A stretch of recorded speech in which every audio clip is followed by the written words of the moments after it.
Bus అనేది ఎంతవరకు బాగుంటుంది అంటారు? ఏపీలో కూడా ఈ పథకం అప్పట్లో హామీలో భాగంగా ఇచ్చారు. ఈ ప్రభుత్వాలు రాగానే అమలు చేస్తామని కొంచెం టైం పట్టింది. అలా యాక్చువల్గా నా ప్రకారం అయితే కనుక ఉచిత బస్ కన్నా కూడా కన్సెషన్ ఇస్తే కనుక బెటర్గా ఉంటుంది. అంటే మీకు అదే మహిళలకి ఇవ్వాలి తక్కువ, అదే ఫ్రీ బస్ కన్నా కూడా కాబట్టి మహిళలకి కన్సెషన్ ఇవ్వండి. ఎప్పుడు ఏది ఫ్రీగా ఇవ్వకూడదు. ఫ్రీగా ఇస్తే వాటి వాల్యూ ఎవరికి తెలియదు.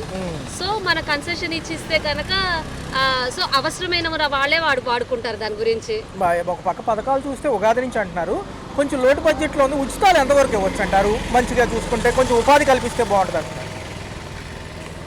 ఏదైనా ఉచితం కన్నా కూడా ఇంకా ఉచితంగా చేస్తే కనుక వాడుకునే దానికన్నా వేస్టేజ్ ఎక్కువ ఉంటుంది, దుర్వినియోగం ఎక్కువ చేస్తున్నది ఉంటుంది.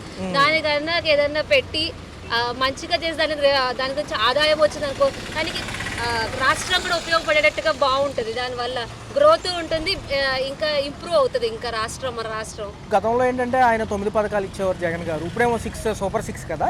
అయితే ఏంటంటున్నారంటే కొంచెం కేంద్రం ఈసారి గట్టి సపోర్ట్ ఉన్నట్టుంది. మనం సాఫ్ట్వేర్ కంపెనీలు, ఇండస్ట్రీలు చూడొచ్చా ఇటు కూడా హైదరాబాద్లో లాగా? నేనైతే చూడొచ్చనే అనుకుంటున్నాను. ఎందుకంటే వాళ్ళ ఐడియాలజీ కానీ వాళ్ళు చేసేవి కానీ కొంచెం బాగున్నాయి. సో ఇప్పుడు ఎట్లాగో వచ్చింది తెలుగుదేశము కూటమిగా వచ్చింది.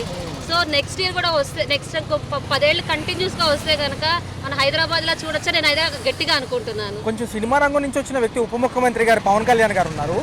ఆయన పనితీరులు ఎలా అనిపిస్తున్నాయి? ఆయన పనితీరు అండి ఇప్పుడు చాలా ఎంత బాగా మాట్లాడుతున్నారన్న, తన ఐడియాలజీ కానీ తను మాట్లాడే కొన్ని సబ్జెక్ట్ తెలుసుకొని మాట్లాడడం కానీ చాలా బాగా మాట్లాడతారు, బాగా చేస్తారని అనుకుంటున్నారు. ఇవాళ క్యాబినెట్ మీటింగ్లో ఏమన్నారంటే, ఇప్పుడు వరకు అన్నా క్యాంటీన్లు సిటీల్లో ఉన్నాయి కదా మేడం, ఈ పల్లెటూరులో కూడా పెడతామంటున్నారు. మంచిదేనా పెడితే? ఎందుకంటే 5 రూపీస్ భోజనం కదా. పెడితే మంచిదే అండి.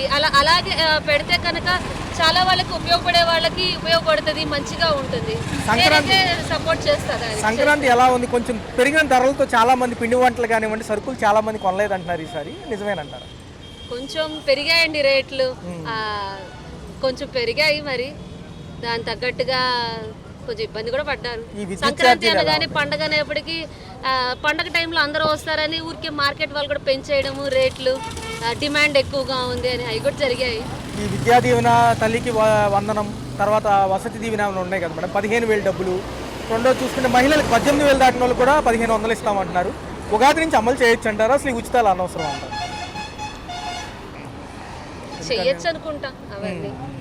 సో చూస్తే 4 ఇయర్స్లో, రాబోయే 4 ఇయర్స్కి ఈ యొక్క ఎలా ఉండబోతుంది? కేంద్రం సపోర్ట్తో మనం ముందుకెళ్ళి అభివృద్ధి చూస్తామా? కొంచెం సమయం పడుతుందా? ఇంకా కొంచెం సమయం పడుతుంది దేనికైనా, బట్ చూడొచ్చనే అనుకుంటున్నాను నేనైతే. నేను కూడా దానికోసం వెయిట్ చేస్తున్నాను.